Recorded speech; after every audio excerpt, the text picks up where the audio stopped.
Welcome back to Biblical Musings, everyone. I'm joined here by a special guest, Chris Bodin. He has done mission work in Brazil, and he is an AIM student and has been involved in ministry for some years. Is a member of our congregation here in Slayton, a Slayton community member, and we've been talking a little bit over the past week or so, and we decided to kind of join forces, as it were, and kind of start together on a series and just see how y'all like it and see how it goes. Probably kind of, we'll announce the series going forward. We don't have it all planned out as yet, but today what we're going to do, I figured it would be a good idea for y'all to get to know Chris just a little bit, and so I'm going to give him some interview questions so y'all can get to know Chris, and so when we do this video series together, y'all will have a little bit of an understanding of where he's coming from and his view on ministry and all of that. So without further ado, Chris, I'm going to start off just asking you, where have you grown up? Well, I started living in Lubbock. That's where I was born. Okay, born in Lubbock. And then once I graduated high school, we moved to Slayton about a year. Okay. And then I joined the AIM program, Adventures in Missions. Adventures in Missions, okay. And that's where I decided to go to Brazil for about 2 years. Awesome. So what is it that influenced you to go to Brazil for a couple of years? That's a good question, because before I went to AIM, I really didn't have anything to do. I wasn't a Christian then. Oh, okay. And so I knew because I was going to go to South Plains, but I knew if I would have went to South Plains, I would have dropped out and my life would not be the same today, you know. Sure. So I did. Basically, the reason was I really didn't have anything else to do, and I didn't want to, Sure. be a dropout. Absolutely. I wanted to better myself. Well, I can't think of a better way to better oneself than going to a foreign mission field Right. and serving in the Lord's kingdom. I can't think of a better way to do that, and more difficult. So before we go on to what mission work was like, what was your time in AIM like, Adventures in Missions there in Lubbock? That was hard but good.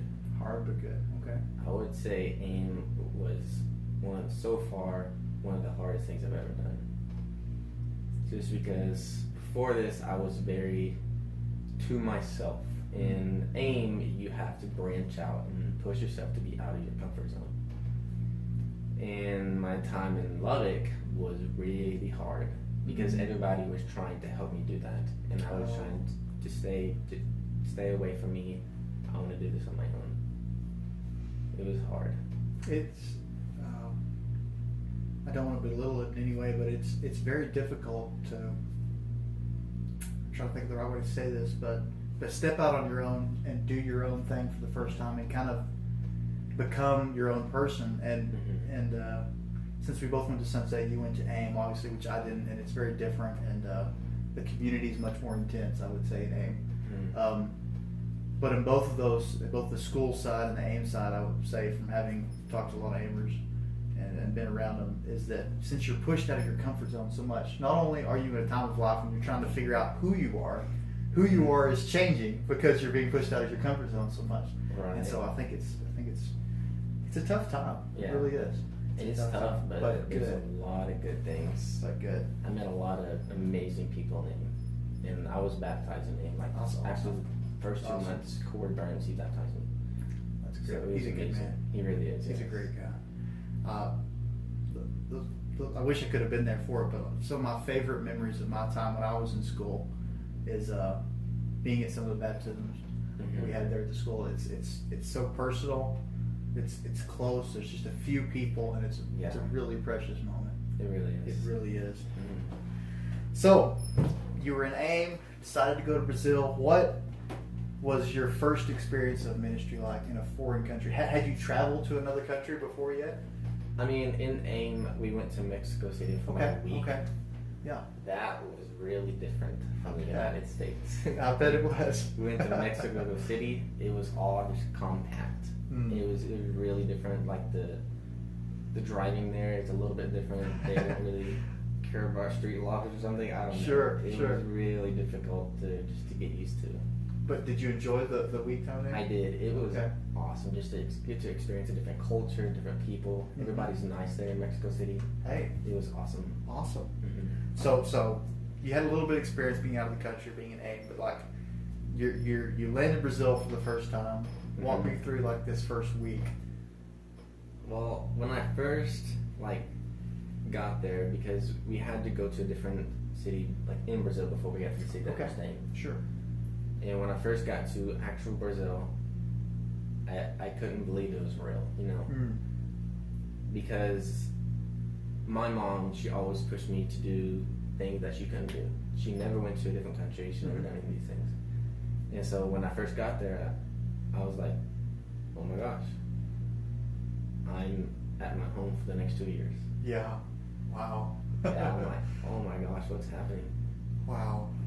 I can't Yes. imagine. I don't know if it's similar or not. This is the only thing I can think of.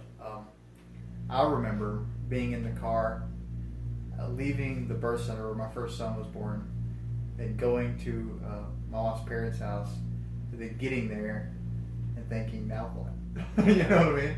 Like, now what? I have no idea what's about to happen or what I should do or where we're going, but here we are for the foreseeable future. Right. Here's what's about to happen. I don't know if that's comparable or not. That's the only way I can think of that. So, from what I understand, you really enjoyed your time in Brazil. Is that right? I did. My coordinators, they're from Brazil, they're Okay. Brazilian. Mm-hmm. And so we basically call them our Brazilian parents, because that's what they basically were. Yeah. They helped us in everything. We lived with them for a little bit, and then we moved out just to branch out on our own. But they cared about us a lot. They would help make our time in Brazil great. Awesome. An awesome experience. Awesome. I don't have that much of a personal experience, but for any of you who have been in a church that you've been a member of for a long time and have those special people that maybe you had to move away from parents or grandparents or siblings, and you have those people that just make you a part of their lives. They make you a part of their family. They're like, Yeah. I remember going to Sunday lunch as a little kid with this old man named, he was probably not that old, but I was young, and so he was very old, James Brunson, and he cooked a full meal for 2 whole other families besides his own every Sunday. And we were part of his family. We really were for probably 2 or 3 years. He was like another grandfather. It was a really special time. And I'm sure it was even more amplified because here you were in a foreign country trying to do things you've never done before. Yeah. Man, I can't imagine. The language was hard to get used to. Portuguese, Yeah, right? it was really hard to learn. Isn't Brazil the only country in South America that speaks Portuguese? Is that Mhm. correct? Yeah. At first, I thought we were going to a Spanish country. I was totally wrong. No, yeah. I mean, I wouldn't even know where to start because I don't even know Spanish, and I'd go there and it's Portuguese. Yeah, I had this experience when we first got to Brazil. We had to, at the first city we arrived in, we were at an airport by ourselves, me and my team. None of us spoke Portuguese. Wow. So it was the hardest thing getting around. I bet. And my teammate, Mason, he knew Spanish, so he understood a tiny bit. Okay. But me and the girls, we didn't understand nothing. Wow. And at one part, Mason ran off and left us, and we just completely got lost. Oh no. Yeah, it was awesome. Lost in a Yeah. foreign country in the airport. It was Yeah. awesome. Yeah. Awesome. So, I'm sure you have lots of great memories, but what's a favorite memory of your time in Brazil? My favorite memory would have to be La Mana. Okay. It was a children's home in Brazil that we went to every year that I was there. Okay. Okay. So for the 2 years I was there, or a year and a half that I was there, that's where we went for twice. Wow. And the first time I went there, I met this kid. Mm-hmm. I can't remember how old he is, but he was really little.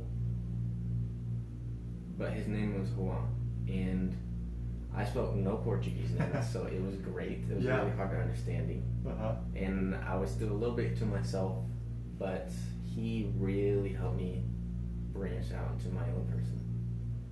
Because at the end of at the week, we said a week there. At the end of that time of that week, the Amish students, they call me Papa Christopher, Father Christopher, because I tend to him so much. Awesome.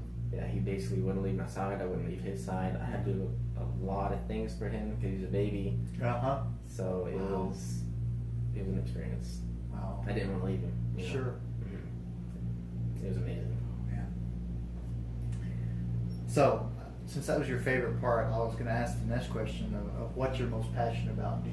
Are you drawn towards working with young people then? Is that something that's really special to you? I am. I think I love kids. I love young people. They have so much to grow into, and they're the future of this generation. You know? And so I just want to help them in their journey with Christ. You know, and I talked to my teammate about this. This is something I'm still considering, but thinking about going into youth ministry. Awesome. And so he said that I'd be really good at that because before any I wasn't a Christian, and now I am. So I have basically both sides of it. And so I want to help them in their journey because I know as a kid it's hard. It is hard. It is hard. So, thinking about going into youth ministry, I'm just going to say here that we're excited. I'm excited that we're going to get to partner here on this video series. I'm excited to get your input and your perspective because you're gonna have seen things that in ways I'm not going to normally have seen them. I think it's going to be really interesting and I hope beneficial to those of you who are watching to get the perspective of someone looking at the same scripture or the same Bible story and maybe drawing a different application or a different conclusion to how to apply it to their life based on the fact that maybe they see the world just a little bit differently. So I think that's going to be super exciting, and I hope y'all will be excited to tune in for it. So we'll let you know, and we'll see you next time, I suppose, as we get together. So I've really enjoyed having you here, Chris.